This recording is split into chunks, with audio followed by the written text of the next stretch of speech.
Strike की। और खबर यह कि अब से थोड़ी देर बाद राष्ट्रपति भवन जाएंगे प्रधानमंत्री मोदी।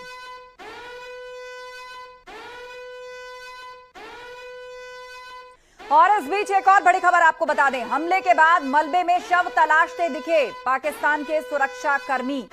जो मलबे में तब्दील हुए हैं 9 आतंकी ठिकाने, मिट्टी में मिले हैं आतंकियों के कैंप और वो मदरसे जहां पर इस तरह की आतंकी खेप तैयार की जा रही थी, उन मलबों को हटाकर लोगों के शव तलाशते हुए दिख रहे हैं सुरक्षाकर्मी। ये तस्वीर देखिए, हमले के बाद जब सूरज निकला, दिन हुआ, सब कुछ साफ साफ दिखा, तो वहां ये तस्वीर मिली। मलबा पड़ा है चारों तरफ, मिट्टी में मिल गए आतंकी कैंप और इस मलबे के नीचे से शव को तलाशते दिखे सुरक्षाकर्मी। आतंकी ठिकानों पर भारत का ऑपरेशन सिंदूर, जहां पर लश्कर-ए-तैयबा और जैश-ए-मोहम्मद से जुड़े हुए आतंकी कैंपों को भारतीय सेना ने खाक में मिला दिया। बीती रात 1:05 पर जो एयर स्ट्राइक शुरू हुई वो 1:30 बजे तक चली, यानी ये 25 मिनट कितने भारी रहे इन आतंकियों के ठिकानों पर, वो आप इन तस्वीरों को देखकर अंदाजा लगाइए। चारों तरफ मलबा पड़ा है, सब कुछ चकनाचूर, मिट्टी में तब्दील, और इसी मलबे को हटा करके लोगों का शव तलाश रहे हैं पाकिस्तान में सुरक्षाकर्मी। 22 अप्रैल को जो पहलगाम में अटैक किया था आतंकवादियों ने, जिसमें 25 लोगों की, मासूम लोगों की जान चली गई थी, धर्म पूछकर उन लोगों को टारगेट किया गया था, आज उसका जवाब भारतीय सेना ने दे दिया है। खास बात यह कि ना तो इसमें पाकिस्तानी सेना के किसी इंस्टीट्यूशन पर हमला किया गया है, ना ही आम नागरिकों को टारगेट किया गया है। टारगेट पे थे तो सिर्फ वो ठिकाने जहां पर आतंकी कैंप चलाए जाते हैं, आतंकी तैयार किए जाते हैं, या भारत के खिलाफ बैठकर बड़ी साजिशें प्लान हुई हों, चाहे वो पुलवामा हो, चाहे वो पहलगाम हो, या फिर कश्मीर में जिस तरीके से आतंकवादी घुसपैठ करके घटनाओं को अंजाम देते हैं, वो कहां कहां तैयार किए जाते हैं, उनकी प्लानिंग कहां होती है, उन टारगेट्स को नष्ट किया है भारतीय सेना ने।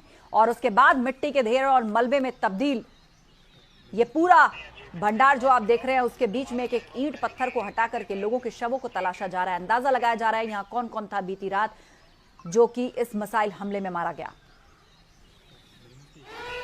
और इस बीच बड़ी खबर आ रही है, मुरीदके में सबसे बड़ी तबाही की तस्वीर सामने आई है। लश्कर-ए-तैयबा के कैंप जो तबाह किए गए, उसके भीतर की एक्सक्लूसिव तस्वीर निकलकर सामने आई है, जो इस वक्त आप स्क्रीन पर देख रहे हैं।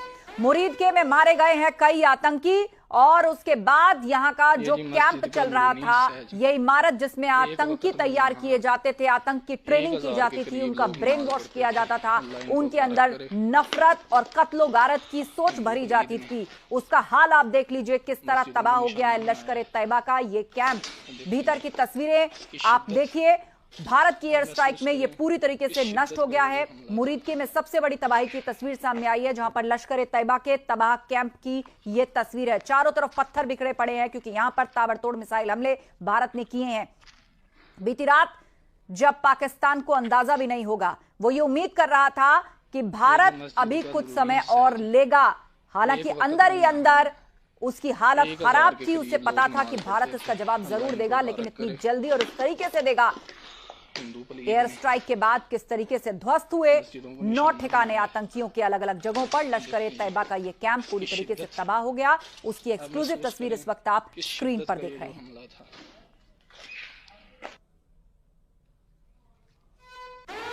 तो ऑपरेशन सिंदूर, एक और बड़ी अपडेट, आतंकी मसूद अजहर के परिवार के 14 लोग मारे गए हैं इस एयर स्ट्राइक में, और इसकी पुष्टि खुद मसूद अजहर ने की है और कहा है मेरा भाई और उसकी पत्नी मारे गए, बहन, बहनोई और भांजा भी मारे गए।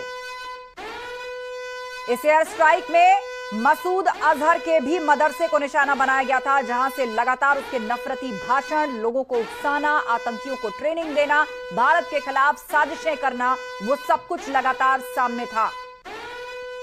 दरअसल विमान अपहरण के बाद मसूद अजहर जब छूटा तो उसके बाद से वो लगातार वहां बैठकर भारत के खिलाफ प्लानिंग्स करता था, यहां पर आतंकी घटनाओं को सिलसिलेवार तरीके से अंजाम देता था, और ये सिलसिला रुकने ना पाए इसके लिए पीढ़ी दर पीढ़ी आतंकियों की खेप भी तैयार करता था। वही मसूद अजहर, उसने खुद पुष्टि